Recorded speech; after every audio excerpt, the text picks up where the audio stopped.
வருகின்ற நாடாளுமன்ற தேர்தலில் 40க்கு 40 வெற்றி பெற்றது கொடுக்கிறது தான் அவருடைய கைகளில் கொடுக்கிறது தான்.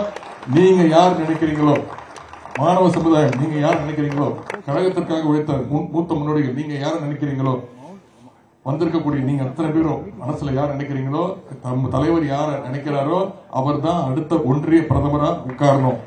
அதுதான் நம்ம தலைவருக்கு கொடுக்கக்கூடிய கலைஞர் நூற்றாண்டுல நம்முடைய தலைவருக்கு பிறந்தநாள் பரிசா நம்ம கொடுக்கணும்னா அதற்காக நம்ம அத்தனை பேர் உழைக்கணும். ஒன்றிய பாஜக அரசு உங்களுக்கு தெரியும், 2 நாட்களுக்கு முன்பு திரு 28 பைசா மோடி அவருக்கு நான் பேரை வச்சுட்டேன். அது ஏன்னு உங்களுக்கு தெரியும். நம்ம இந்தியாவில் தமிழ்நாட்டில இருந்து ₹1 நம்ம வரி கட்டணும்னா ஒன்றிய அரசுக்கு நம்ம ₹1 கொடுத்தோம்னா நமக்கு அவர் திருப்பி தரது வெறும் 28 பைசா தான். இந்த கடந்த 5 வருஷத்துல தமிழ்நாடு ஒன்றிய அரசு கொடுத்திருக்கக்கூடிய வரி எவ்வளவு தெரியுமா? கட்டிருக்கக்கூடிய வரி 6 லட்சம் கோடி. ஆனா ஒன்றிய அரசு நமக்கு எவ்வளவு நம்ம திருப்பி தராங்க தந்திருக்காங்க? வெறும் 1.5 லட்சம் கோடி. நம்ம ₹1 கொடுத்தா நமக்கு திருப்பி தரது வெறும் 28 பைசா. ஆனா குஜராத் அவங்க பிஜேபி ஆளுகின்ற மாநிலத்தில் பாத்தீங்கன்னா ₹1 திருப்பி ₹3 வரைக்கும் தராங்க. நம்முடைய தமிழ்நாட்டை மட்டும்தான் ஒன்றிய அரசு இப்படி தொடர்ந்து வஞ்சித்துக் கொண்டே இருக்கிறது.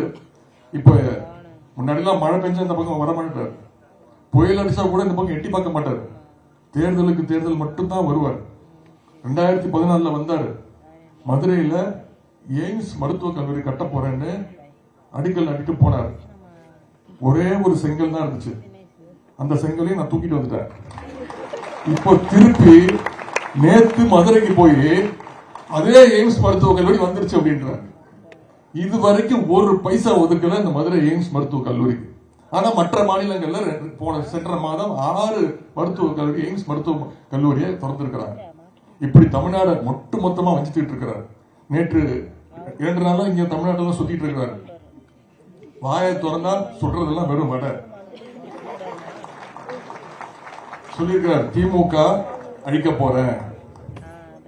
60-70 வருஷமா இதை சொன்னவங்க தான் அழிஞ்சு போயிருக்காங்க. தவிர திமுகவை திரு மோடி அவர்களே நீங்க இல்ல, உங்க தாத்தாவா இருந்தாலும் முடியாது. திமுகவை அழிக்கிறது இல்லை, நீங்க தொட்டு கூட பார்க்க முடியாது. அதே போல எனக்கு சொல்லியிருக்காரு, இங்க வந்து ஒரு 2 நாள் 3 நாள் பிரச்சாரம் பண்ணா ஜெயிச்சிருவாரு அப்படின்னு நினைக்கிறாரு. நான் ஒரு சவால் விடுறேன், அடுத்த 40 நாள் இங்கே தங்குங்க, தமிழ்நாட்டிலே தங்குங்க. உங்களால் ஒரு தொகுதியில கூட தமிழ்நாட்டை உங்களால் ஜெயிக்க முடியாது. ஏன்னா தமிழ்நாட்டு மக்கள் ரொம்ப தெளிவானவங்க. நீங்க ராமர் கோயில் கட்டுங்க, மசூதி இடிச்சுட்டு கட்டுனீங்கல்ல, ராமர் கோயில் கட்டுங்க, எங்க தமிழ்நாட்டு மக்கள் வந்து நல்லா சாமி கும்பிடுவாங்க. ஆனா தேர்தல் வந்ததுன்னா வாக்குச்சாவடிக்கு போய் அங்க உதயசூரியன் சின்னத்துல தான் வாக்களிப்பாங்க.